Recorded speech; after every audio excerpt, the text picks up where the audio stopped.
Party के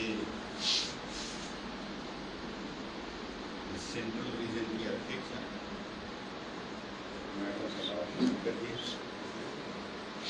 secretary Ambedkar ji, अन्ना जी और अभी उपस्थित साथियों, आप सभी को जय हिंद जय निवासी।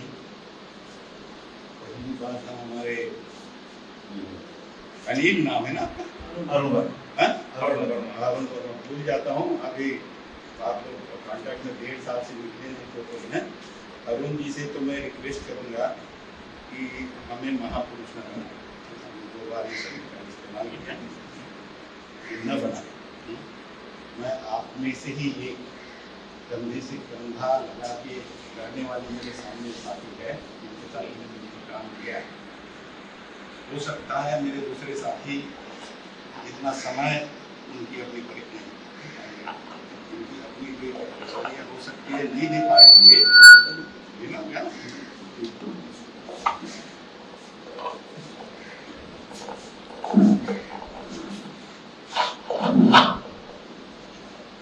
लेकिन हम में से हर एक ने इस संगठन को 1977 से यहाँ तक लाने में हमारा सबका योगदान है। किसी का कम हो सकता है, किसी का ज़्यादा हो सकता है, किसी की समस्याएं हो सकती है, लेकिन हमने सब ने मिलकर इसको यहाँ तक लाया है। एक तो ये बात आप सभी को क्लियर होनी चाहिए और हमें किसी को महापुरुष कराने की बिल्कुल जरूरत नहीं है। हमारी अपनी ड्यूटी कर रहे, संपात में कर रहे, आवश्यक कर रहे। दूसरी इम्पोर्टेंट बात मैं जो बताना चाहता हूँ कि ये जो कोरोना का जो दौर आया, इसमें जो पार्टी की गतिविधियां होनी चाहिए या सभी हमारे जो वामसेप के आशुक विंग जो है या वामसेप खुद है, उनकी गतिविधियां जिस तेजी से बढ़नी चाहिए थी वो नहीं हुई। इसका मुख्य कारण ये है कि लॉकडाउन लगाया।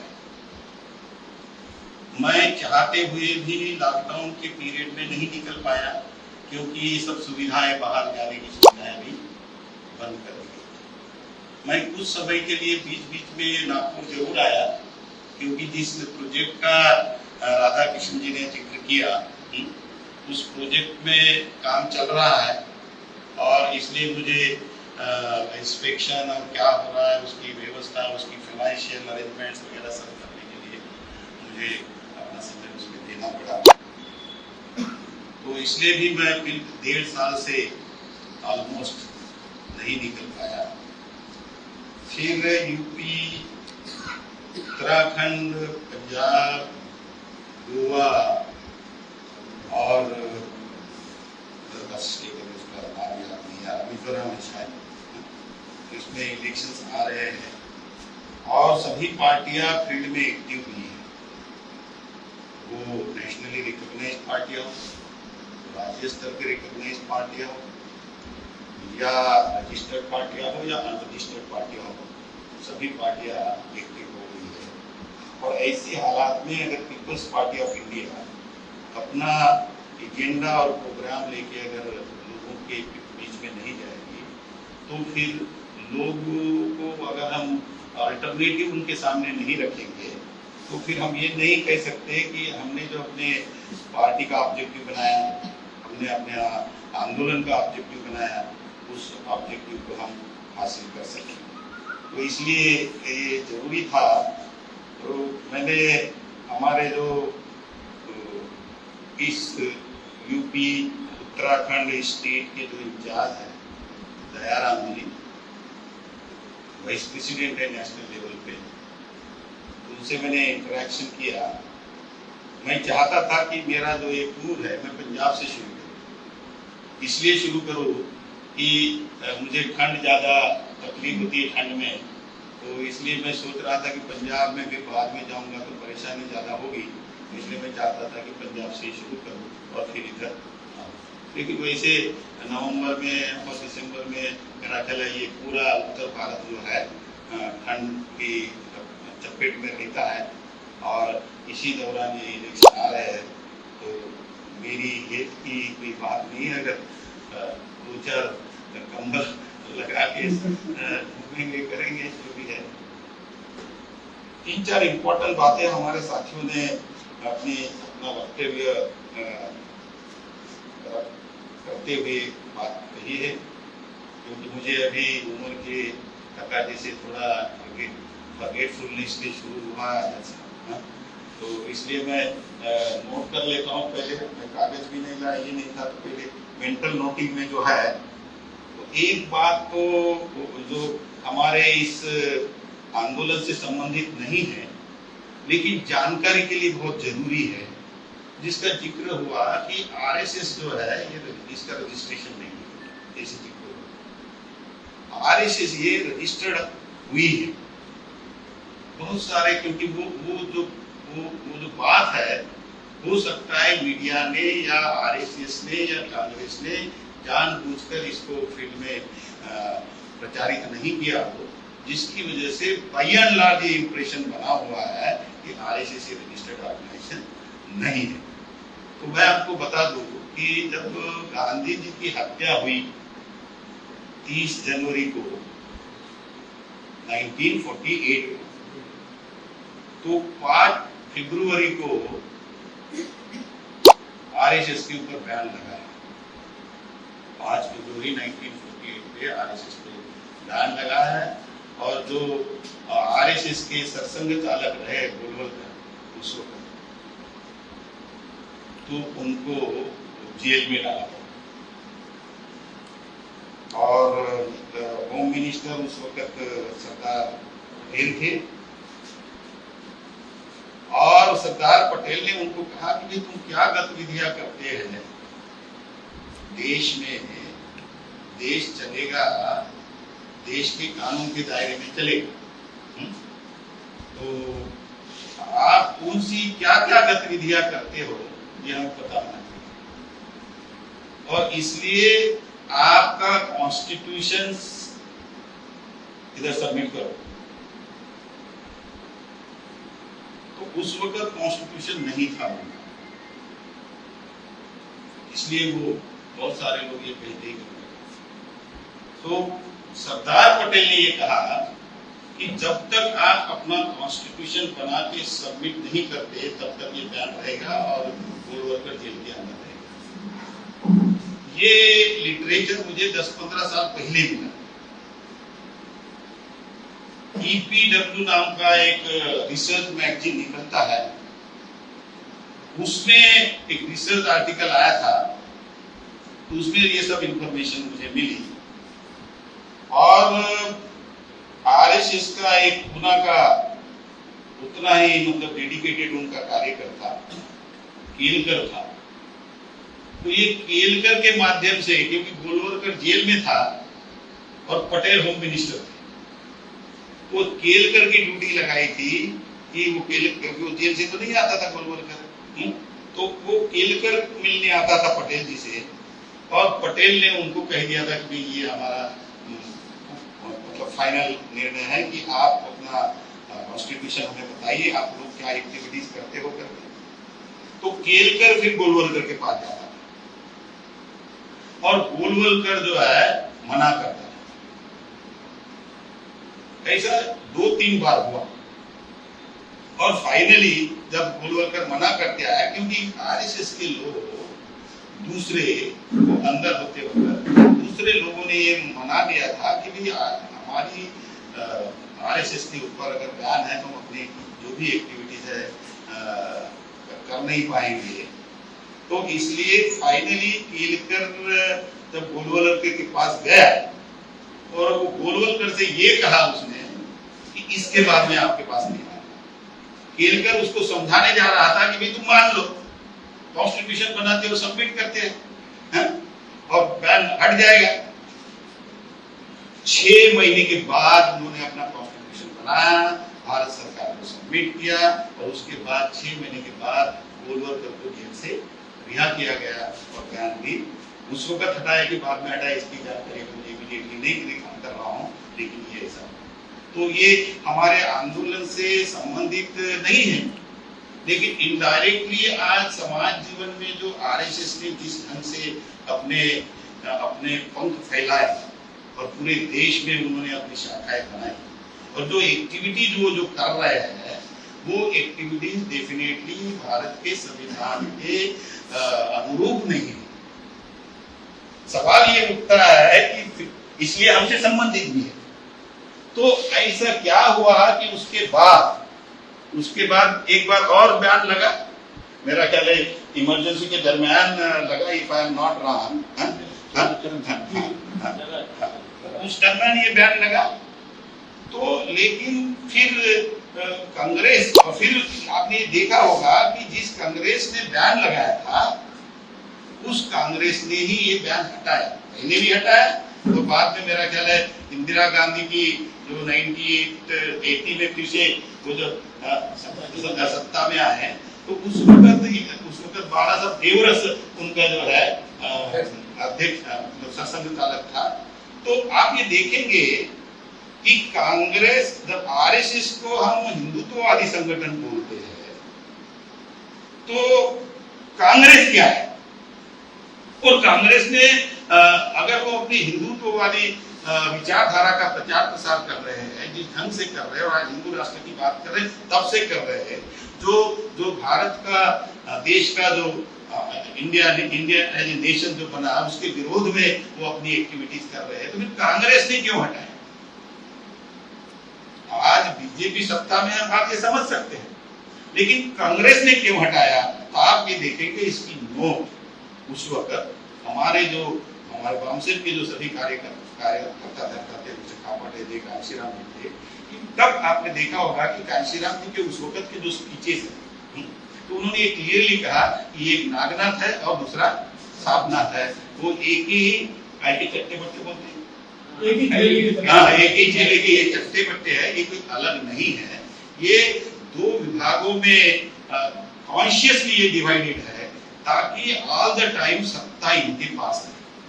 और आप ये देखेंगे कि तब से आज तक बारिंग फ्यू पीरियड जो बैकवर्ड क्लासेस के लोग प्राइम मिनिस्टर के पद पे, चरण सिंह आए कुछ समय के लिए, मेरा ख्याल 4-5 महीने रहे होंगे, he has not faced the parliament also, और फिर वो देवेगौड़ा रहे हैं, और इनकी कोई चली नहीं क्योंकि वो सरकारें मिलजुल की सरकारें बनाई थी।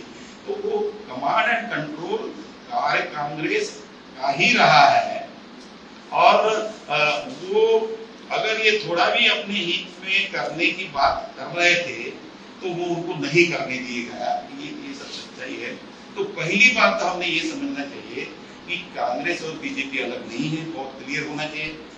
मेरा ये पॉलिटिकल स्पीच हो सकता है थोड़ा, और मैंने ये करना भी चाहिए और समाज में बताना भी चाहिए, और आप सभी ने भी ये बताया, ये दो अलग अलग नहीं है, ये एक ही है। एक तो बात ये तो मैं बताना चाहता था। फिर हमारे साथी ने ये कहा कि भाई why we have form this party, ये पार्टी हमको क्यों बनानी पड़ी?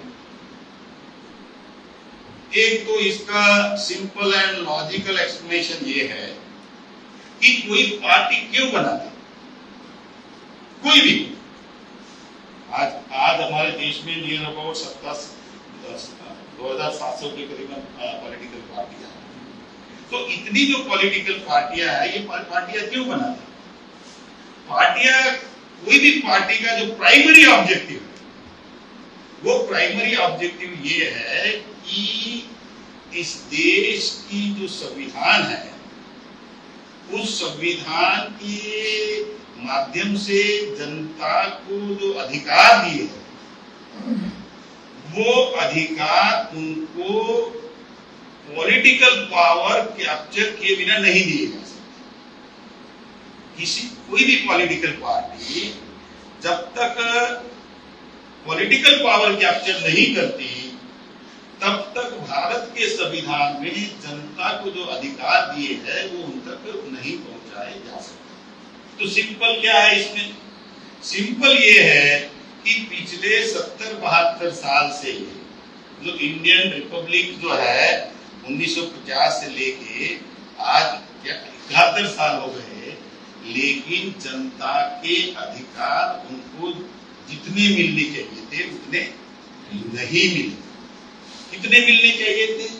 तो प्रीएम्बल में लिखा है कि वो इक्वालिटी होनी चाहिए, न्याय होना चाहिए, दमन नहीं होना चाहिए, भाईचारा होना चाहिए। प्रीएम्बल में लिखा और उसकी डिटेल्स जो है फंडामेंटल राइट्स में है और डायरेक्टिव प्रिंसिपल्स में और बाकी सब व्यवस्था। बुनियादी रूप से पार्ट 3 और पार्ट 4 जो है, ये जैसे मैं अपने भाषणों में कहता रहा कि ये हार्ट ऑफ द कॉन्स्टिट्यूशन है, ये हार्ट है और ये हार्ट चलता रहे, इसके लिए भी जुडिशियरी बनाई, इसके लिए विधायिका बनाई, इसके लिए लेजिस्लेचर बनाया कि ये जो हमने जनता के लिए दिया है ये जनता तक पहुंचाना है और पहुंचाने के लिए ये संस्थाएं 3 बनाई। ये 3 संस्थाओं को कहा कि इनके हित में कानून बनाइए, इनके हित में नीतियां बनाइए और अगर इन दोनों ने अगर मतलब समाज जीवन में फिर भी इनके साथ अन्याय होता, कानून इनके हित में नहीं बनता, अगर बना तो उसका न्यायिक रूप से उसको लागू नहीं किया जाता, तो फिर न्यायिक व्यवस्था ने इसका ख्याल रखना। तो ये पॉलिटिकल पार्टी का फर्स्ट ऑब्जेक्टिव है। बाबा साहब ने अपने ग्रंथों में लिखा कि पॉलिटिकल पार्टी सिर्फ जो है सत्ता के लिए नहीं है, ये लिखा है बाबा साहब। उन्होंने ये कहा कि पॉलिटिकल पार्टी का दूसरा और इंपॉर्टेंट ऑब्जेक्टिव ये है कि उन्होंने जनता में जागृति पैदा करना चाहिए, बाबा साहब ने लिखा। तो जनता में जागृति पैदा करने का पॉलिटिकल पार्टी का अगर ऑब्जेक्टिव बाबा साहब ने रखा, और हम ये कह रहे सभी बामसेफ से लेके पार्टी तक जितने भी हमारे ऑफशूट विंग बने, उनका सबका ये कहना है कि हम बाबा साहब का आंदोलन चला रहे।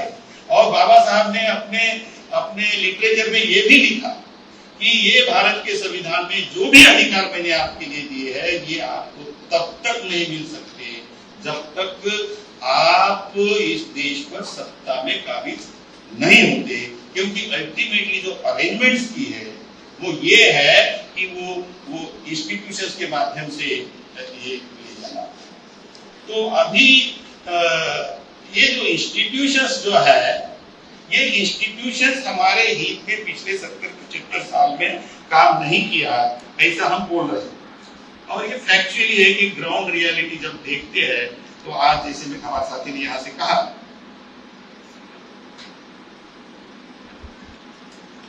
कि अन्याय हमारे साथ अभी ज्यादा हो रहे हैं।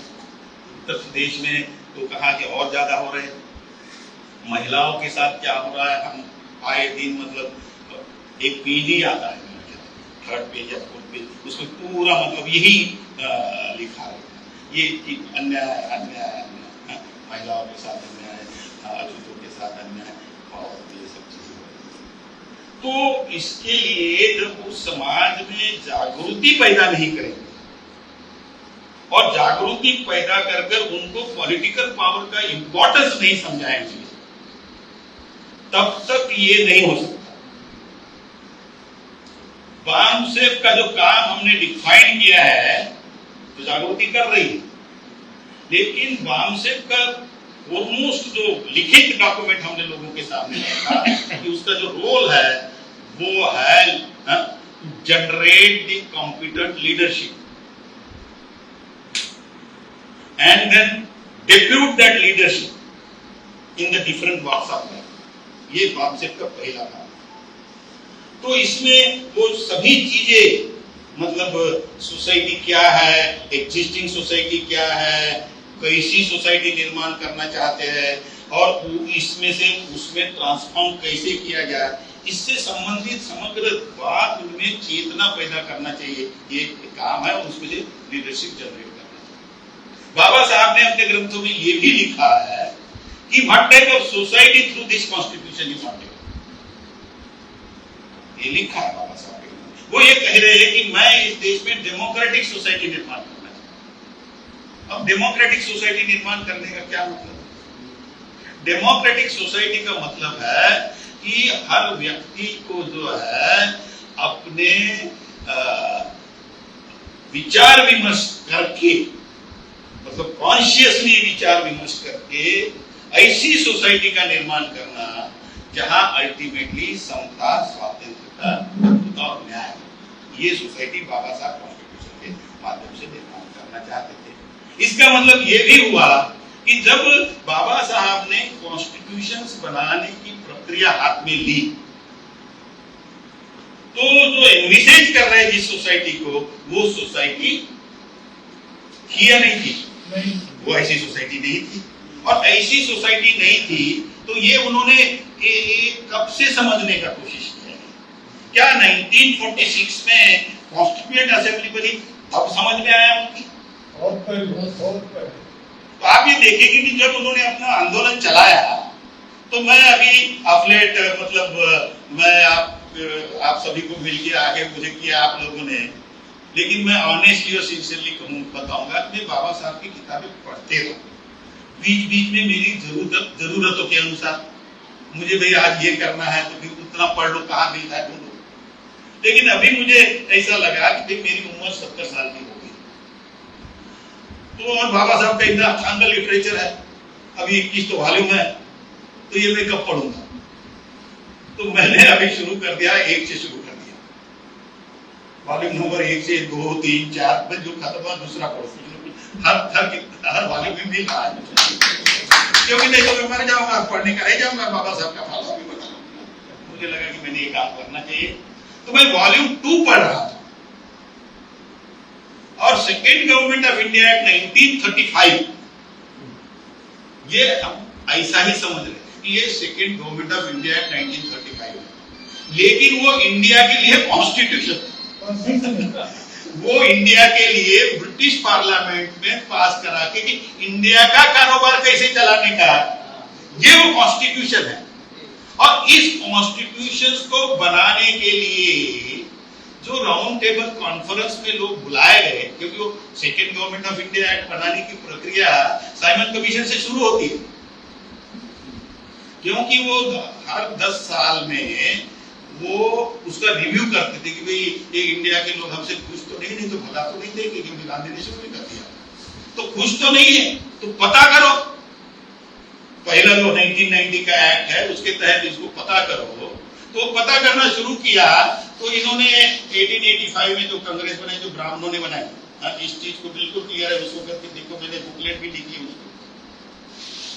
तो वो बाबा साहब तो आपको सभी को पता है कि राउंड टेबल कॉन्फ्रेंस में गए, गांधी के साथ लड़ाई हुई और हमको सेपरेट इलेक्ट्रेट मिला वगैरह। बाय एंड लार्ज उससे रिलेटेड जितना भी लिटरेचर है हमारे समाज के जो बुद्धिजीवी लोग हैं, कम से कम उनको पता है, वो पढ़ रहे। लेकिन बाबा साहब ने उस कॉन्स्टिट्यूशन को बनाने के लिए जो पार्टिसिपेट किया 1930 से लेके 33 तक, मतलब आप ये देखेंगे कि पूना पैक्ट का मामला 1932 में खत्म हो जाता है, लेकिन उसके बाद भी बाबा साहब गए और 1935 का जो सेकेंड गवर्नमेंट ऑफ एक्ट बना, तो उसमें बाबा साहब ने क्या क्या होना चाहिए, डिफेंस की अरेंजमेंट्स कैसी होनी चाहिए, एजुकेशन की अरेंजमेंट्स कैसी होनी चाहिए, एग्रीकल्चर की अरेंजमेंट्स कैसी होनी चाहिए। और वो डिबेट्स अगर पढ़ते हैं तो वो डिबेट्स में आप देखेंगे कि दूसरे जो इंडियंस थे उसमें थे, वो इंडियंस उतना ज्यादा पार्टिसिपेट नहीं कर पा रहे थे, क्योंकि उनकी कॉन्स्टिट्यूशनल अंडरस्टैंडिंग नहीं थी। और उस डिबेट में आप पढ़ेंगे तो बाबा साहब को उन्होंने रिकॉग्नाइज किया कि he is a constitutional lawyer. आपको पढ़िए, उन्होंने एडमिट किया कि ये कॉन्स्टिट्यूशनल लॉयर है, और इसलिए ये क्या कहते हैं कि इस मुद्दे के ऊपर उसको सभी ने ध्यान से सुनना चाहिए। तो आप ये देखेंगे कि अगर वो पढ़ेंगे और फिर कॉन्स्टिट्यूएंट असेंबली के डिबेट्स पढ़ेंगे, तब आपको ये पता चल जाएगा कि बाबा साहब ने भारत का जो संविधान बना वो कैसे होना चाहिए, उसके पूरे जो बीज जो है आपको वहां मिलते हैं। तो वो तब से बाबा साहब ने, उस वक्त बाबा साहब ने, हमारे लोग बताते हैं कि बाबा साहब ने, और मैं भी बताता हूं कि बाबा साहब ने हमें वोट कहा था। मैं आपको बता दूं कि कॉन्स्टिट्यूएंट असेंबली के अगर डिबेट्स आप पढ़ते हैं तो कॉन्स्टिट्यूएंट असेंबली के डिबेट्स में 21 अप्रैल 1947 को सरदार पटेल ने, एडवाइजरी कमेटी के चेयरमैन थे सरदार पटेल, उसके मेंबर भी बाबा साहब, और सरदार पटेल ने बाबू राजेंद्र प्रसाद जो चेयरमैन थे कॉन्स्टिट्यूएंट असेंबली के, उनको लेटर लिखा है, मार्क द डेट मार्क कीजिए आप, 21 अप्रैल 1947। और उसमें लिखा, उसका पॉइंट नंबर 9 है, उसमें यह लिखा कि एडल्ट फ्रेंचाइज होना चाहिए। एडल्ट फ्रेंचाइज की बात किसने की 1947 में, 21 अप्रैल में? सरदार पटेल। हम लोगों को क्या बता रहे हैं? बाबा साहब ने हमें वोट का अधिकार दिया। इसमें ये है, बाबा साहब ने दिया, वो मैं आपको बताना चाहता हूं ताकि वो इंफॉर्मेशन आप लोगों के पास होनी चाहिए। आपने तो शायद ये सब कुछ पढ़ा होगा, लेकिन मैं बताना चाहता हूं क्योंकि बाबा साहब जो है 29 अगस्त 1947 को ड्राफ्टिंग कमेटी के चेयरमैन, और ड्राफ्टिंग कमेटी के चेयरमैन का काम क्या है? ड्राफ्टिंग कमेटी के चेयरमैन का काम है कि कॉन्स्टिट्यूएंट असेंबली में जो डिस्कशन हो रहा है, जिस भी मुद्दे पर हो रहा है, और वो उसका जो निर्णय हो रहा है, उस निर्णय को कॉन्स्टिट्यूशनल लैंग्वेज में, लीगल लैंग्वेज में फ्रेम करना ही Baba Sahab as a chairman of the drafting committee, और वो दूसरे 5-6 जो उनके साथी थे, उनका ये काम है। तो क्या बाबा साहब ने ये निर्णय लिया? ये सवाल खड़ा हो सकता है हमारे सामने।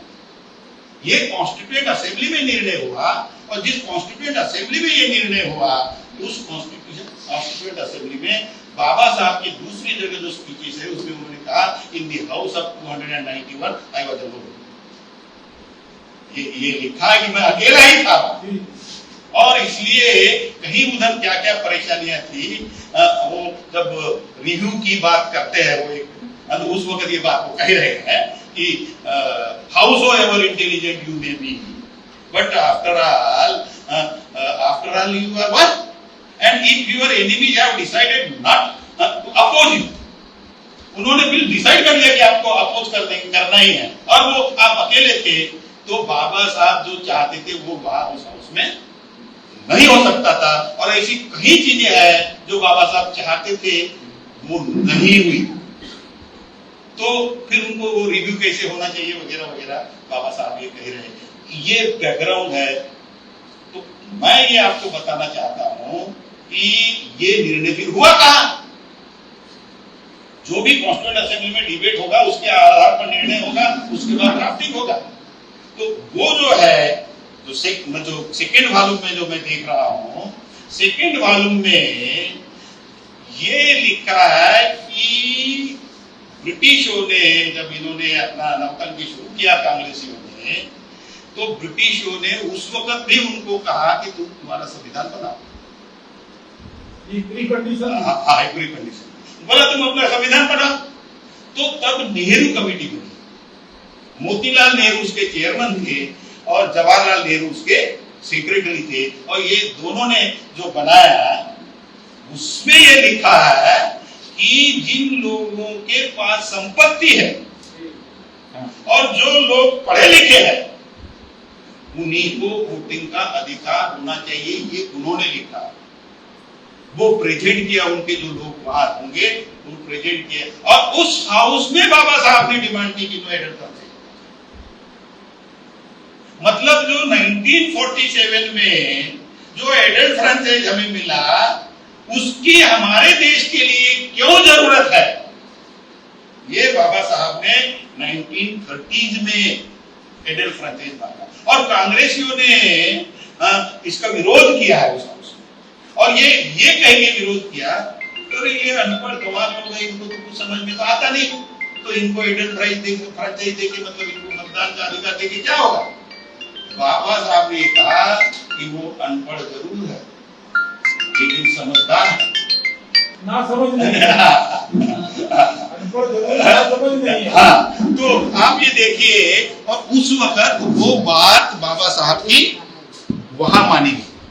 वहां मानने की वजह से कांग्रेसियों ने अपना स्टैंड कांग्रेसियों को बदलना पड़ा, और इसलिए सरदार पटेल को 21 अप्रैल को जो उसने लेटर लिखा 1947 को चेयरमैन को, उसमें उसने डालना पड़ा। तो किसने दिया फिर? ये बाबा साहब ने नहीं दिया, तो किसने दिया? तो ये हिस्ट्री आपके सामने होनी चाहिए, ऐसा मुझे लगा। तो आप ये देखेंगे कि एक पॉलिटिकल पार्टी क्यों बनानी चाहिए, एक इशू है। हमने पॉलिटिकल पार्टी इसलिए बनाई कि पहले भी एक पॉलिटिकल पार्टी बनाई और हमारे जो बुनियादी अधिकार है भारत के संविधान में जो दिए है वो हमें मिल नहीं रहे। वो बुनियादी अधिकार पॉलिटिकल पार्टी के माध्यम से ही मिल सकते हैं, क्योंकि अधिकार जो है आप रास्ते पे धरना प्रदर्शन दंगा गुंडाबाजी जो वो आजाद पार्टी वाला करे उससे नहीं मिलने वाले। कानून ही बनेगा तभी मिलेंगे, न्याय आपके फेवर में होगा, इंटरप्रिटेशन कानून का तब आपको मिलेंगे। और वो व्यवस्था लेजिस्लेचर एग्जीक्यूटिव एंड जुडिशियरी में है। और इसलिए जब तक हमारी पॉलिटिकल पार्टी के माध्यम से वहां लोग नहीं रहेंगे, हाउस में जब तक पॉलिटिकल पार्टी के माध्यम से हमारे लोग नहीं रहेंगे, ये निश्चित है कि हमें हमारे अधिकार और वो भी पूरे नहीं मिलेंगे। सिर्फ अगर कुछ लोग रहेंगे तो नहीं मिलेंगे, क्योंकि आज आप ये देखेंगे कि पार्लियामेंट में बुलडोजिंग हो रहा है। वो कांग्रेस बीजेपी के जो मेंबर पार्लियामेंट है अपोजिशन, उनकी नहीं सुन रहे, उनको जो लगता है वो कानून बना रहे। और आज बीजेपी मतलब ये सत्ता में आए और ये भी वही कर रहे हैं। और कौन है? जो कांग्रेस में लोग थे वही बीजेपी में गए। आफ्टर ऑल वो अगर कांग्रेस की आइडियोलॉजी के ऊपर उनका विश्वास है तो वो बीजेपी में क्यों गए? क्या इसका मतलब वो कांग्रेस ही सही थे? नहीं हो सकता। तो फिर वो उधर चले गए और वो हिंदुत्व की आइडियोलॉजी और कांग्रेस सेक्युलर करके हमारे लोगों को और हमारे मुसलमान भाइयों को समझाते रही। तो क्या कांग्रेस सेक्युलर है? कांग्रेस एज एन इंस्टीट्यूशन भी सेक्युलर नहीं है। अगर Congress as an institution secular है और कांग्रेस अपने आप में एक डेमोक्रेटिक संगठन है, तो फिर वो गांधी फैमिली में क्यों है? मतलब वो जनरेशन, मतलब कांग्रेस के 80 साल तक लोग ये 80-90 साल तक, लेकिन वो प्रेसिडेंट नहीं बन पाए। नरसिंह राव शायद बना, लेकिन इसका मतलब ये है कि कांग्रेस जो है डेमोक्रेटिक ऑर्गेनाइजेशन नहीं है। कांग्रेस ही एक परिवारवादी संगठन है। कांग्रेस ये सेक्युलर नहीं है, क्योंकि उनमें जो हिंदुत्व की भावना है, इसलिए उसके तो कार्यकर्ता उठ के वहां चले गए, उनके लीडर वहां चले गए। तो आप ये देखेंगे कि ये दोनों अलग अलग नहीं है। अब सवाल ये उठता है कि हमारे लोगों को अगर हम अपने अधिकार दिलाना चाहते हैं तो दिलाए तो कैसे दिलाए? After all you have to capture a political power, और पॉलिटिकल पावर कैप्चर करने के लिए आपके पास पॉलिटिकल ऑर्गेनाइजेशन होना बहुत जरूरी है। इसलिए हमने ये बात, कई बार मुझे ये बोला जाता है, अभी भी यूपी के कंटेक्स्ट में अभी घूम रहा हूं मैं, आज भी समाज का एक ऐसा वर्ग है कि बीएसपी है और आप नहीं बना दिए, आप उनके वोट काटेंगे, ये क्यों कर रहे हैं आप ऐसा? ये है, अगर लॉजिकली लोग नीचे समझ रहे हैं इसका क्या मतलब है? एक आदमी सिर्फ बोलने से मान नहीं रहा है, लेकिन उसके लॉजिक के साथ उसको रिसीव कर रहा है, तो क्या हो रहा है उस सोसाइटी में? एक अवेकन सोसाइटी निर्माण हो रही है। और वैसी सोसाइटी बाबा साहब चाहते थे, और वो सोसाइटी जो है फिर डेमोक्रेटिक सोसाइटी का मतलब ये है कि वो अपने जो राइट्स है, principles of equality, liberty, fraternity and justice है, उसके लिए अपनी बौद्धिक शक्ति के साथ लड़ेगा, उसको तैयार करेगा, उसको मतलब ऐसा समाज निर्माण करने के लिए और कॉन्स्टिट्यूशनल फ्रेमवर्क में उसको उनके अधिकार देंगे। अब इस बैकग्राउंड में अगर देखते हैं तो क्या जो एग्जिस्टिंग पॉलिटिकल पार्टियां हैं, कांग्रेस के बारे में मैंने आपको बताया, बीजेपी के बारे में तो मतलब सब लोगों को आप सभी मतलब प्रबुद्ध नागरिक है, सभी सीनियर साथी है, वो कॉन्स्टिट्यूशन लागू करने की बात नहीं हो रही है उनकी। वो डेमोक्रेटिक बोलते रहता है मोदी एंड उनकी टट्टूस, लेकिन कॉन्स्टिट्यूशन को डिस्ट्रॉय करना, ये सबसे बड़ा चैलेंज है। बाकी बहुत कुछ हो रहा है हमारे साथ, अन्याय वगैरह वगैरह सब हो रहा है। ऐसा नहीं है कि as a president of the people's party of India democratic में इस चीज को नहीं जानता, मैं जानता हूं, लेकिन सबसे इंपॉर्टेंट चैलेंज जो आज हमारे सामने है वो भारत के कॉन्स्टिट्यूशंस की जो इंस्टीट्यूशंस है उसको डिस्ट्रॉय करना। अगर वो इंस्टीट्यूशंस को डिस्ट्रॉय कर रहे हैं, मतलब किसको डिस्ट्रॉय कर रहे हैं? भारत के संविधान को। अगर अगर ये बात हम अपने समाज को पूर्ण रूप से नहीं समझाएंगे विद लॉजिक, मैं ऐसा बोल दूं कि अरे बीजेपी वाले भारत के संविधान का डिस्ट्रॉय कर रहे हैं इसलिए हमें इनको अपोज करना चाहिए, they will not stand by me. मैं विद लॉजिक से भी समझा रहा हूं तब भी लोग हमारे साथ पूर्ण रूप से आज की तारीख में नहीं आ रहे। तो लॉजिक तो छोड़ो, अगर सिंपली ये कह दूं मैं कि ये बीजेपी के लोग जो है भारत का संविधान डिस्ट्रॉय कर रहे हैं, तो मेरा ख्याल है हमारा समाज उसको पूरे लॉजिक से हमें समझाना, वो लॉजिक क्या है। आप ये देखेंगे कि बाबा साहब ने अगर मनुस्मृति को खत्म किया अनुच्छेद 13 में, क्यों खत्म किया? सब कुछ ठीक था? सब कुछ ठीक नहीं था। और ये उन्होंने जो मनुस्मृति का दहन किया, जो पूरा उनका लिटरेचर जब हम देखते हैं तो हमारे नोटिस में आता है कि मनुस्मृति में हमारे लिए कोई अधिकार नहीं थे, हमें हमें हमें सर्विस करनी थी, अधिकार नहीं थे। तो बाबा साहब ने कहा कि इनको अधिकार देना चाहिए, जो उन्होंने ब्रिटिश पार्लियामेंट जब थी वहां भी कहा, मतलब राउंड टेबल कॉन्फ्रेंस के थ्रू, जो second government of India act था उसके थ्रू, क्योंकि उस पार्लियामेंट के मेंबर नहीं थे बाबा साहब, आप लोगों को सबको पता होना चाहिए। वो जो ब्रिटिश पार्लियामेंट के मेंबर नहीं थे बाबा साहब, वो राउंड टेबल कॉन्फ्रेंस के थ्रू गए और उनको उन्होंने बुलाया और फिर उन्होंने उस कॉन्स्टिट्यूशन मेकिंग में पार्टिसिपेट किया था। तो वो जो स्थिति थी, इसलिए बाबा साहब को लगा कि इनको सभी को जब तक राइट्स नहीं मिलेंगे तब तक इनका भाग नहीं हो सकता, और इसलिए बाबा साहब ने वो ये सभी राइट्स हमारे लिए मनुस्मृति को खत्म किया। मनुस्मृति को खत्म करने की वजह से जो विशेष अधिकार थे, मनुस्मृति में विशेष अधिकार थे ग्राउंड, तो जो विशेष अधिकार खत्म करने की वजह से आज बाबा साहब के पूरे दुनिया में, इंडिया में बहुत ज्यादा पुतले हैं ना। किसके है सबसे ज्यादा पुतले किसके है इंडिया में? किसी दूसरे व्यक्ति के लिए, गांधी को जो उनका क्या बोलते राष्ट्रपिता बना दिया उसके नहीं है, और सबसे ज्यादा पुतले किसके तोड़े जाते हैं? क्यों? कौन है वो लोग और क्यों तोड़ते हैं? क्योंकि उनके जो विशेष अधिकार थे तो बाबा साहब ने स्टॉक ऑफिस पे खत्म कर दिया। वो उनको जलन है इसलिए वो ऐसा करते हैं। तो आप अगर उनके पुतले बचाने में फिर लगाते क्यों भाई? जो लोग बाबा साहब के पुतले की क्या कहेंगे उसको प्रोटेक्ट नहीं कर सकते, सुरक्षा नहीं कर सकते, लगाते काहे के लिए? क्या मैं इस मत का नहीं हूं कि बाबा साहब के पुतले नहीं लगाने चाहिए, इस मत का हो भी नहीं सकता। आई एम इंडेप्टेड, हम सब इंडेप्टेड हैं, लेकिन अगर हम उनकी सुरक्षा करने लायक नहीं तो हम लगाते क्यों? अगर ये काम हम जो करते हैं जागृति का और अपनी सत्ता लाते, आज वो हमारे बॉम्बे में वो हिंदू मिल की जगह देखी, इसमें भी आज हमारे लोग इसी में खुश है। कहीं पुतला लगा दिया, कहीं रोड को नाम दे दिया, किसी बिल्डिंग को नाम दे दिया, मत लो भाई तुम, ये सब कुछ हमें नहीं चाहिए। तुम इतना कर दो कि जो कॉन्स्टिट्यूशन में लिखा ये लागू करो, हमारा इतना कहना है।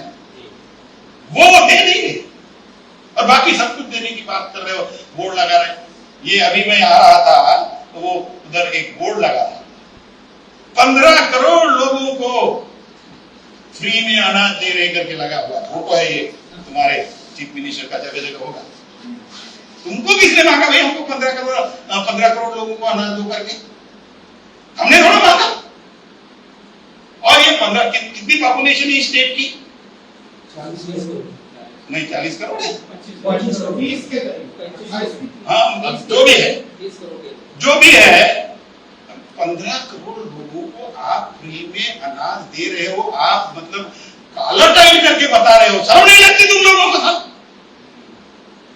कि 15 करोड़ लोग आज भी 70 साल में इक्वालिटी के प्रिंसिपल कॉन्स्टिट्यूशन में होते हुए 15 करोड़ लोगों को 2 समय की रोटी कमाने के लिए जो पैसा होना चाहिए था उसके पास नहीं जा रहा है, और इसलिए तुम फ्री में दे रहे हो, बता रहे हो। और कहां से? अपने घर से दे रहे हो तुम लोग। ये उससे जो हमारे लोगों में जागृति देख खुश है हमारे लोग उसमें। तो उसी से 15 करोड़ फ्री में 5 किलो अनाज मिल रहा है तो हम खुश है। तो फिर ये चेतना और ये पॉलिटिकल पावर कैप्चर करके उनके जो अधिकार उनको दिलाने की बात, ये कैसे हो सकती? तो ये बड़ा बड़ा हरकुलियन टास्क जो है पामसेप ने अपने हाथ में लिया और मुझे बूढ़े आदमी को आगे कर दिया। तो आप सभी साथियों की मेरी ये रिक्वेस्ट है कि आपने मतलब मिलके, मेरा एक साथी ने कहा कि हमने सबने मिलके ये करना चाहिए। जो फोर फ्रंट में काम जो है वो फोर फ्रंट वाले करेंगे, और बैकग्राउंड में जिनका अपना काम है, लिखान का काम है, बैनर बना के देने का है, पर्चे छपवा के देने का, प्रेस में जाके आने का, बहुत उधर क्या देख रहा है। तो ये सब चीजें आप लोगों ने करना है, और यही हमने ये जानबूझ के कॉन्शियसली किया है ये निर्णय, क्योंकि हम भुक्तभोगी है। कांशीराम जी ऑटोक्रेटिक कैरेक्टर उनका था, विद ड्यू रिस्पेक्ट हिम, उन्होंने हमको बनाया, मैं मानता हूं, मैं इस बात को मानता हूं। क्यों मानता हूं? क्योंकि मैं अंबेडकर कॉलेज में पढ़ा हूं, डॉक्टर अंबेडकर कॉलेज में दीक्षा भूमि पे पढ़ा हूं, लेकिन मैं ये नहीं सीखा वहां। वास्तव में मुझे वहां सीखना चाहिए था, नहीं, मैं वहां नहीं सीखा, मैं बामसेप में आया, जुड़ा और यहां सीखा। किसने सिखाया? कांशीराम जी ने सिखाया, खापर जी ने सिखाया, खापर जी ने मुझे पिकअप किया, ये सब लोग इस हिस्ट्री है। तो इसलिए मैं इंटेम्प्टेड हूं, लेकिन मुझे ये करेज होना चाहिए कि सही को सही कहो और गलत को। जब बुद्धा की बात करते रहते और बुद्धा के हम फॉलोअर बोलते रहते, तो सही को सही कहो और गलत को गलत कहो, सही को भी सही कहो और गलत को भी गलत सही कहो। क्या ऐसा नहीं हुआ? ऐसा हुआ। तो उस वक्त जो करेज लगता है, उस वक्त बहुत ज्यादा करेज लगता है टू चैलेंज द लीडरशिप। काय के लिए? Not in the self interest, in the interest of the society की इससे आगे क्या होने वाला है। स्पेशली हम जब बाबा साहब के आंदोलन से सीखे, और बाबा साहब ने एक जगह लिखा है, जब उनकी जयंती मना रहे थे लोग, तो बाबा साहब ने वहां लिखा कि I am too much of A Democrat and I can not release divorce. ये शब्द है उनके आप किताब, ये उनके शब्द है। तो जब वो हम उनसे बाबा साहब के आंदोलन से सीखे, तो हम में से कोई, इसलिए मैंने अपने साथी को बोलते कि ये महापुरुष महापुरुष वाली बात नहीं होनी चाहिए, इस आंदोलन में नहीं होनी चाहिए। ठीक है, तो रिस्पेक्टेबल है, उन्होंने अपना रोल ज्यादा अदा किया, they should be respected, that's all and nothing beyond that. तो ये जो है, इसकी वजह से आज हमने जो पहली पार्टी बनाई, क्या शुरू हुआ, मतलब छोड़ो व्यक्ति को दिया, व्यक्ति के पास भी दिया, क्यों वहां ये लिखा भी है, उसी सेंटेंस में लिखा है, दैट डिसाइड्स द पॉइंट। अगर लोगों ने आपको पैगंबर की पोजीशन में रखा, then you must behave like a पैगंबर, ऐसे ही लिखा है ना, ऐसे ही लिखा है। तो वो क्या, जिन लोगों को उस पोजीशन पे रखा जनता ने, क्या वो पैगंबर का जो रोल है कि हर व्यक्ति का कल्याण हो, क्या वो किया? आज मायावती के हाथ में सत्ता देके गए और उसने खुद सेल्फ डिक्लेयर बनी, या कांशीराम जी ने बोला मुझे नहीं पता, वो ये मैं कि उस डिबेट में गया भी नहीं और जाना भी नहीं चाहिए, लेकिन ऑब्जेक्टिव बदल दिया, अपने आंदोलन का ऑब्जेक्टिव बदल दिया और ब्राह्मणों को हाथ में लेके चल रहे। कैसे हो सकता है? जिन लोगों ने हमारे अधिकार छीने, सदियों से छीने, उनका इतिहास है, उसको लिखा बाबा साहब ने। मैं अभी 4th वॉल्यूम पढ़ रहा हूं, रीडर्स इन हिंदुइज्म, को लिखा बाबा साहब ने, क्या लिखनी, गंदगी है पूरी उसमें, पूरी गंदगी भरी है उस किताब में। ये ऐसा कहूं तो आप लोगों को बुरा लगेगा कि बाबा साहब की किताब को बोलकर गंदगी लिखी है, बोल रहा है, मैं इस भावना से नहीं बोल रहा, वो हमको जताने के लिए, और एक्चुअली उस किताबों में क्या है, क्योंकि हम लोग नहीं जाके उनके वो ग्रंथ पढ़ते हैं, इसलिए कि भाई इसमें ये गंदगी है, और तुम फिर उसको पूछ रहे हैं। अभी भी मतलब कहीं भी मैं यूपी में घूम रहा हूं तो वो उसी में चल रहा है, जाति पुरजाति और यही चल रहा है, और वो उसके रस्म रिवाज वगैरह वगैरह चल रहे हैं, हम कुछ चुनिंदे लोग ठीक है। तो ये गंदगी दिखाने के लिए क्यों लिखा?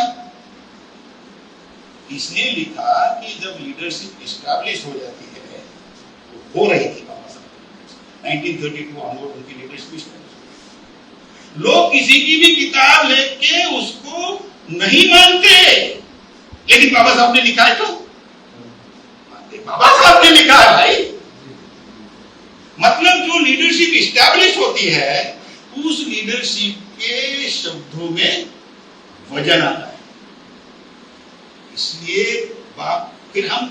फिर हमने जाके उनके ग्रंथ पढ़ते रहते, क्योंकि उन्होंने कोट करके भी लिखा है कि इस पेज पे ये श्लोक में ये। तो बेसिकली ब्राह्मणों ने ये अपने हित में दुनिया भर की गंदगी फैलाई है, ये लिखा। क्या मायावती को या आज उनके साथ जो अंधभक्त लगे हुए हैं उनको ये नहीं समझता? ये समझता है, लेकिन वो लगे हुए। क्यों लगे हुए? सेल्फलेस नहीं होने की वजह से। कोई भी आदमी ऐसे गलत चीजों के साथ समझते हुए भी लगता है तो इसका मतलब उसका सेल्फिश इंटरेस्ट है, या तो इग्नोरेंट है, दो ही कारणों से लगता है, या तो उसको समझ नहीं है, या तो फिर वो सेल्फिश है। तो इसलिए इन लोगों से और जो लगे हैं उनमें, उनसे हमारा कल्याण नहीं हो सकता। अब वो और ज्यादा गर्त में गिरने के बाद पार्टी बनानी चाहिए, उसके पहले सवाल ये था हमारे सामने कि मतलब 3000 फुट खोली में जब गिरेगी वो आंदोलन की जिन्होंने पहल की, उसके बाद उसको उठाने के लिए और क्रेट लगा के निकालने के लिए पार्टी बनानी चाहिए, या जब आपकी समझ में आया तभी उसको अंदर नहीं गिरने देना चाहिए आंदोलन को। मेरा ख्याल है ये सोच रही है वामसेप की ये सोच रही है कि अभी, और ये इसके लिए 3-3.5 साल चर्चा किया वामसेप की, यूनानिमिटी नहीं हो रही थी, मेजॉरिटी डिसीजन हुआ वामसेप में। It is not a unanimous decision, ये मेजॉरिटी डिसीजन है और डेमोक्रेटिक है। 3-3.5 साल चर्चा करने के बाद पार्टी बनाई गई, और पार्टी तो कई लोग मतलब बहुत दुखी भी हुए उस वक्त, क्योंकि हर व्यक्ति को ये सब इंटरनल डिबेट्स एंड चर्चा चलती है, सभी को पता नहीं हो सकता। बाद में अभी हम लोग समझाने का काम जो है, हर एक विंग के जो केंद्र कार्यकारिणी के सदस्य हैं उनको ये काम करना है। इस आंदोलन को आगे बढ़ाने के लिए ये मतलब लड़ाई जो है, ये सिंपली 15 और 85 की लड़ाई कांशीराम जी के नेतृत्व में हमने लड़ी। लेकिन हमने किसको संगठित किया? हम SC, ST, OBC और कन्वर्टेड माइनॉरिटीज, वो अपने पॉलिटिकल पर्पज के लिए संगठित हुए एक समय में, और यूपी जैसे इतने बड़े राज्य में 2-3 बार बीएसपी की सत्ता भी आई। बट हम SC ही रहे, हम ST रहे, हम OBC रहे, हम एक नहीं बने, हम एक नहीं हुए। हमारी भावनात्मक एकात्मता नहीं। जो लड़ाई का प्रिंसिपल है, आप हमारे जो प्रेसिडेंट है, डिस्ट्रिक्ट प्रेसिडेंट, वो कह रहे हैं हम SC की लिए तो SC भी लिखते हैं, उसमें भी कास्ट भी लिखते हैं, बोला ना। फिर OBC के सर्टिफिकेट में भी वैसे ही आता है। अरे ऐसा आएगा। ये हमने SC को रिजर्वेशन देने की डिमांड किसने की? राउंड टेबल कॉन्फ्रेंस में किसने की? बाबा साहब ने की ना। तो आपको SC लिखेंगे, अब SC नाम की तो कोई कास्ट है ही नहीं। अगर SC नाम की कास्ट नहीं, वो शेड्यूल है, तो क्या लिखेंगे उसमें आपकी? वही तो लिखी जा रही है। It was our demand, but in the prevailing situation इसके सिवा हमारे पास रास्ता नहीं था, हमारे पास कुछ भी नहीं था। इस लड़ाई लड़ने के लिए हमारा जो सोशल इकोनॉमिक बेटरमेंट होने का, लड़ाई लड़ने के लिए ताकत लगती है और हथियार चाहिए, और हम हथियारहीन ताकतहीन लोग थे। तो इसलिए बाबा साहब ने वो मांगा। तो फिर हमने तो मांगा, बाबा साहब ने मांगा, तो लिखते तो आप लोगों को क्या परेशानी? हमने मांगा, उन्होंने दिया। लेन देन का मामला था, ये इक्वालिटी का मामला आप समझ लीजिए, ये लेन देन का मामला था। हमने मांगा, ब्रिटिशों ने, कांग्रेस ने विरोध किया, थर्ड पार्टी थी इसलिए उन्होंने मान लिया, कांग्रेस की बात नहीं मानी। फिर गांधी ने नौटंकी जो किया वो आप सबको पता है। लेकिन ये मामला लेन देन का था, ये इक्वालिटी का मामला नहीं था। अब ये इक्वालिटी का मामला बना और अब भी लेन देन शुरू है। तो उन्होंने दिया और वो कॉन्शियसली दिया। अगर आप कॉन्स्टिट्यूएंट असेंबली के डिबेट्स पढ़ते हैं और बाबा साहब ने जब इस चीज को मांगा, मैं लिखा है माइनॉरिटीज एंड सेपरेटली इलेक्टेड, छोटी सी बुकलेट लिखी 40 पेज की, उसमें लिखा है ये जो क्या तो के मुंशी, कन्हैयालाल वो के मुंशी, जब हम लोगों की डिमांड थी तो कन्हैयालाल मुंशी ने लिखा है कि इनको हिंदू करके देना चाहिए। हमको हिंदू मान भी नहीं रहे थे भाई, इसी पॉइंट के ऊपर तो स्टैंड लिया था ना बाबा साहब कि हम हिंदू नहीं है। बाबा साहब का स्टैंड यही था कि हम हिंदू नहीं है, और हिंदू नहीं है इसलिए हमको अलग से मिलना चाहिए, और इसलिए अलग से दिया ब्रिटिशों ने।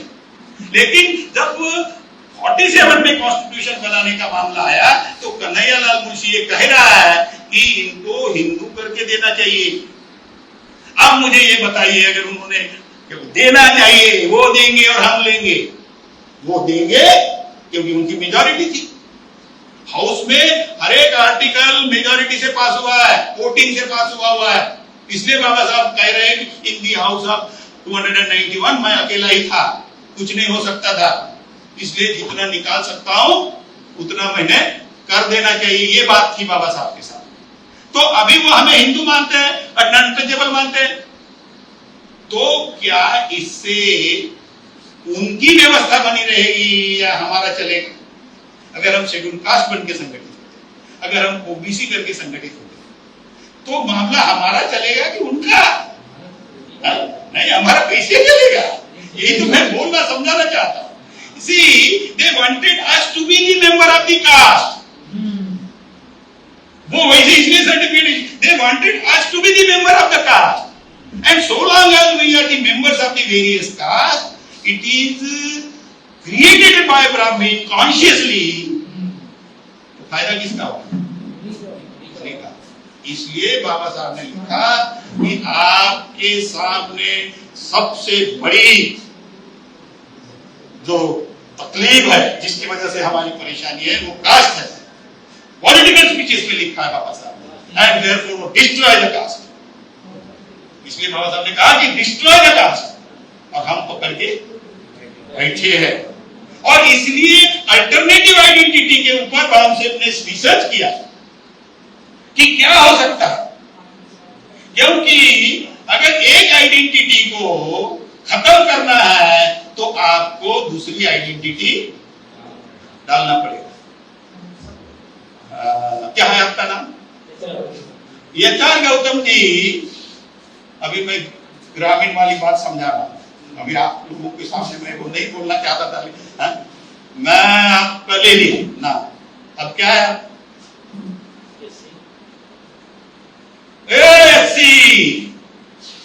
एचआर गौतम तो रहे नहीं है, इनको पुकारना है, बुलाना है, इधर आओ, ऐसा होगा। आपको नाम पीना पड़ेगा, बिना आइडेंटिटी से आप नहीं समाज जीवन में जी सकते, तो आपको मैंने वापस कर दिया, कोई समस्या नहीं। तो अगर आपकी एक आइडेंटिटी निकालना है, कास्ट की आइडेंटिटी को बाबा साहब खत्म करने की बात कर रहे हैं, तो हमने दूसरी आइडेंटिटी पर काम, और वो कौन सी आइडेंटिटी हो सकती है हमारे हित में, वो है इसलिए बीच में नहीं है, बाद में लेंगे, क्वेश्चंस लेंगे। इसलिए हमने मूल निवासी आइडेंटिटी पर काम करना चाहिए। मैं मूल निवासी आइडेंटिटी पर बहुत ज्यादा बोलता हूं, एक डेढ़ घंटा जानबूझ के बोलता हूं, और ये मेरा साथी बोलता है कि तुम किसी भी बातें बोलते हो 20 साल से, लेकिन मैं इसलिए बोलता हूं कि वो मूल निवासी नहीं बन रहा है, वो कास्ट कोई पकड़ गया, और इसलिए मुझे हर जगह बोलना पड़ता है। अब बोलता हूं, मैं जानबूझ के ही बोलता हूं, मुझे पता है।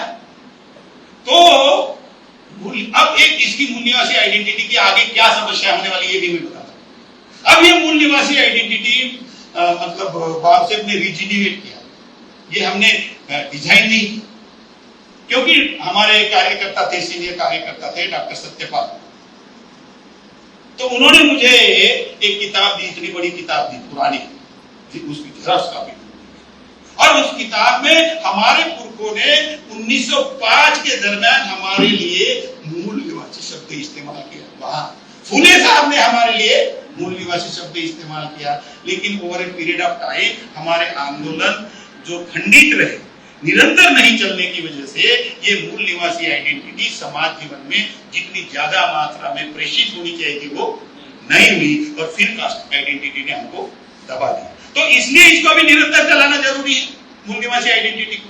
जब मूल निवासी आइडेंटिटी को निरंतर चलाना हम शुरू कर देंगे तो समाज में लोग मूल निवासी मान रहे।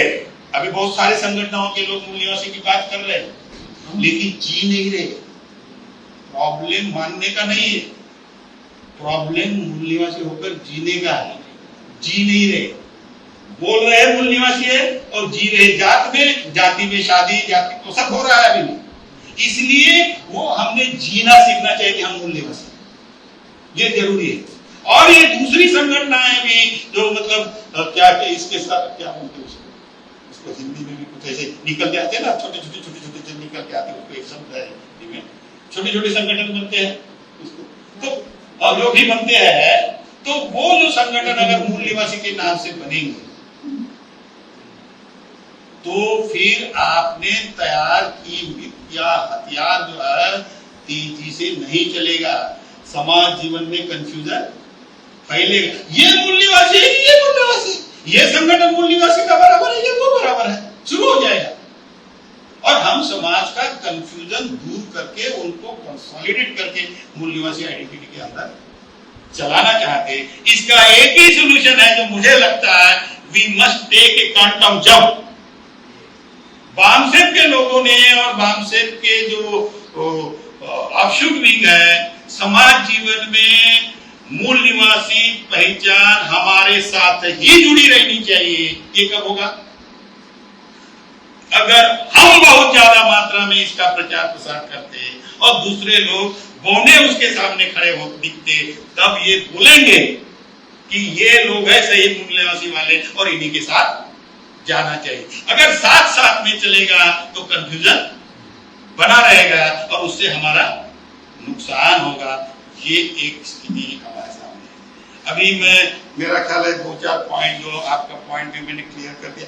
लास्ट पॉइंट जो मैं अपनी बात रखना चाहूंगा वो ये पॉइंट है कि आपने रिंगना बोड़ी का जिक्र किया।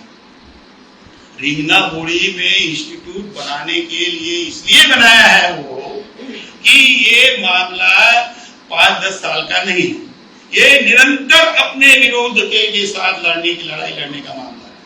और उस लड़ाई लड़ने के लिए आपको निरंतर ह्यूमन रिसोर्सेज की जरूरत है, इसलिए वो ह्यूमन रिसोर्सेज क्रिएट करने का मामला है। जस्टिस सावंत से मेरे बहुत नजदीकी ताल्लुकात हो गए थे और आपको पता होगा उस वक्त कि हमने जस्टिस सावंत को जब नींव डाली थी तो जस्टिस सावंत को ही हमने बुलाया था। और उसके बाद में भी मैं बार बार उनको कहा, जब ये बिल्डिंग पहली बिल्डिंग बनी मैं गया था उनके पास कि सर इस बिल्डिंग का आप उद्घाटन करो, लेकिन उस वक्त बोले कि मेरी तबीयत अभी ठीक नहीं रह सकती, लेकिन ये काम तूने अच्छा किया बोले थे, ये जो काम किया ये अच्छा किया। मैंने तो नहीं किया, हमने सबने मिलकर किया।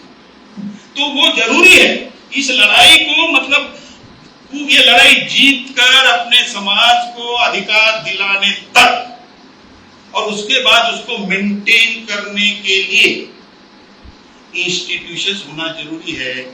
इंस्टीट्यूशनलाइजेशन जो वो डिस्ट्रॉय कर रहे हैं, मैंने जैसे कहा जुडिशरी को डिस्ट्रॉय कर रहे हैं, अभी उसके डिटेल में मैं नहीं जाऊंगा। जुडिशरी को डिस्ट्रॉय कर दिए, कॉन्स्टिट्यूशन में जिस ढंग से जुडिशरी बनाया बाबा साहब ने वो जुडिशरी आज नहीं है।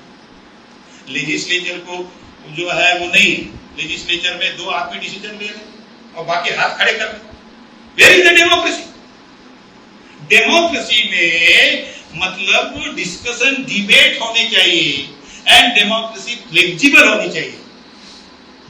सुन नहीं रहे पिछले 1 साल से लोग राइट और रॉन्ग उसके डिटेल में मैं नहीं जा रहा हूं, लेकिन लोग धरना पे बैठे हुए हैं वहां बॉर्डर्स पे दिल्ली के और वो गवर्नमेंट सुन नहीं रही। That is not the democracy. House में सुन नहीं रही, ये परेशानी हो गई। हम लोगों ने हमने इनवाइट किया ये परेशानियां सिंपली बिकॉज इन लोगों को हमने क्यों के भेजा। We are responsible for this, क्योंकि हमें जो अधिकार दिया बाबा साहब ने उसका हमने सही इस्तेमाल नहीं किया, ना ही अपने लोगों को समझाया। ये समझाने की जरूरत है।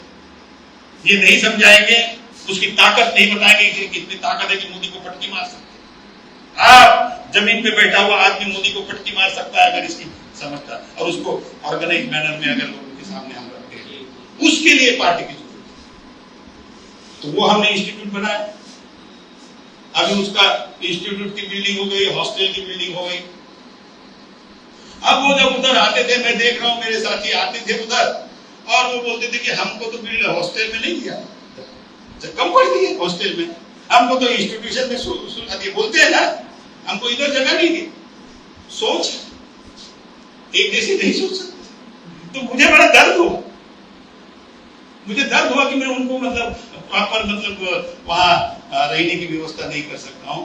तो मेरे पास सिर्फ 11 लाख रुपए थे। 11 लाख रुपए पॉकेट में रख के मतलब मैंने वो शुरू कर दिया। अभी पहला शिक्षक आधा पड़ा है, और मेरे पास आज फोन आया मुझे बॉम्बे से, नागपुर से, कि सर मजदूरों के पैसे देने के लिए मेरे पास पैसे नहीं है और मैं इधर घूमूंगा। क्या करना चाहिए? मजदूरों को भूखा मरने देना चाहिए जो हमारे अपने हैं।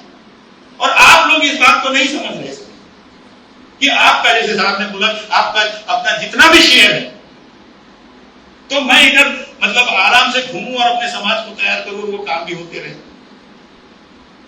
तो मेरी लास्टली आप लोगों से रिक्वेस्ट है, और मैं वहां ज्यादा दिन रहना नहीं चाहता। मैं आपसे रिक्वेस्ट करता हूं कि इस काम को जल्दी से जल्दी आप लोग अपने हाथ में लीजिए। मतलब हाथ में लीजिए मतलब उसके लिए लगने वाला फाइनेंस दीजिए। क्योंकि मैंने, अगर मैं कितना जिंदा रहता हूं मुझे नहीं पता, लेकिन मैंने ये सोचा कि आफ्टर ऑल ब्राह्मणों ने 4 धाम बनाए क्यों? उनका एक विचार है, तो 4 धाम की क्या जरूरत है? 4 धाम की उनको इसलिए जरूरत पड़ी कि जो कन्याकुमारी का आदमी जो है हरिद्वार में नहीं आ सकता, वो ऊपर नहीं जा सकता। कौन से है उसके ऊपर? उत्तराखंड में है ना एक, तो केदारनाथ, और वो तो इसलिए उधर भी बनाया उन्होंने, और उसको घुमाने के लिए हर जगह शंकराचार्य भी बताया। शंकराचार्य, मैं उसको शंकराचार्य उधर शंकराचार्य बिठा दिए, और वो वही करते, अभी भी बोलते। अभी एक कहीं एक शंकराचार्य का वो आया था कि रिजर्वेशन खत्म कर दीजिए। वो काम कर रहे। उनके ये हमारे जो निचले ग्राउंड के हमारे कार्यकर्ता ब्राह्मण का बच्चा नहीं होगा, हमारे ये स्थिति है। तो हमने क्या करना चाहिए? हमने भी 4 धाम बनाना चाहिए, उसको सेंटर में रखना चाहिए और दूसरे बना देना चाहिए। 2 जगह जमीन है हमारे पास, लोगों ने डोनेट किया। शहडोल में 1 एकड़ जमीन हमें डोनेट किया, और गया में 1 एकड़ जमीन डोनेट की। मैं ये चाहता हूं कि मेरे होते होते ये इंस्टीट्यूट खड़ी हो जाए, और मैं वो 2 खड़ी कर दूं, और चौथी भी वो साहब को हमारे जो है साथी वो उसको खड़ा करें। उनको मैं रिक्वेस्ट करूंगा कि ये उधर कर दें, और ये निरंतर और हर जगह हमारे पार्टी के, हमारे काम से ऑफिस हर डिस्ट्रिक्ट में होना चाहिए। ये विचार फैलाए, पेड़ के नीचे जाकर बैठते हैं वो लोग, चर्चा करते हैं। क्या इतनी हैसियत रही बाबा साहब ने, मतलब पिछले 70 साल से हमें जो कुछ भी दिया, कि हम आज भी पेड़ के नीचे बैठ के मतलब कुछ संभाल लगाए? At many places it is like that. Why can't they understand? ये हमारी समस्या है, इसके लिए हम काम करें। बुद्ध विहार बने, वो पॉलिटिकल पार्टी का और पॉलिटिकल पावर का इंपॉर्टेंस बिल्कुल 0 समझ रहे। यहां तक सोच बनी हुई है कि भाई धर्म की बात है तो बात करो, इधर पॉलिटिक्स की है तो बात नहीं करने। ये है कि नहीं माहौल? क्या है? जबकि अब उनके पास, उनको पॉलिटिकल पावर है। मैं ये नहीं बोल रहा हूं कि आप बुद्ध धर्म का काम नहीं करना चाहिए, वो तो करना चाहिए, लेकिन आपके पास जो पॉलिटिकल पावर है, जो हथियार है अपने दुश्मनों को परास्त करने का, उसका आपने सही इस्तेमाल करना है। और ये सब इग्नोरेंस की वजह से, मतलब पढ़े लिखे जरूर है लेकिन इग्नोरेंट। उनको समझाने का काम बामसेफ और बामसेफ से और हम सब साथियों का, ये अगर हम करते हैं तो मैं डेफिनेटली आपको बता सकता हूं कि these are not far off। समझ रहे हैं? अभी मैं यूपी में घूम रहा हूं, कल मैं बांदा में था, बुजुर्ग लोग थे, उर्मी थे ज्यादा, लेकिन समझ रहे थे हमारी बात, and they will definitely channelise their roles.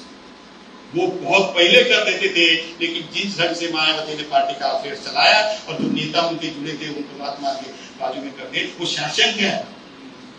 वो शासन का है कि हमारे साथ पहले धोखा हुआ, अभी भी होगा करके, तो हमें बताना पड़ता है कि ऐसा नहीं होगा। तो दिल निकाल के भी दिखाया तो भी तो उसमें तो लिखा नहीं है। ये समस्याएं है, इसलिए भी हमें ज्यादा मेहनत करनी पड़ रही है, ज्यादा ताकत लगानी पड़ रही है, और जितनी लगानी चाहिए उतनी हमारे पास अभी नहीं है। तो इस आंदोलन को आप सभी ताकत देंगे, इतनी ही कुछ अपेक्षा करके मैं अपनी बात को समाप्त करता हूँ। जय हिंद, जय भारत। MNT न्यूज नेटवर्क को सब्सक्राइब करें, लाइक और फॉलो करना ना भूलें। साथ ही बेल आइकॉन दबाकर जन जागृति की मुहिम में जुड़े रहें।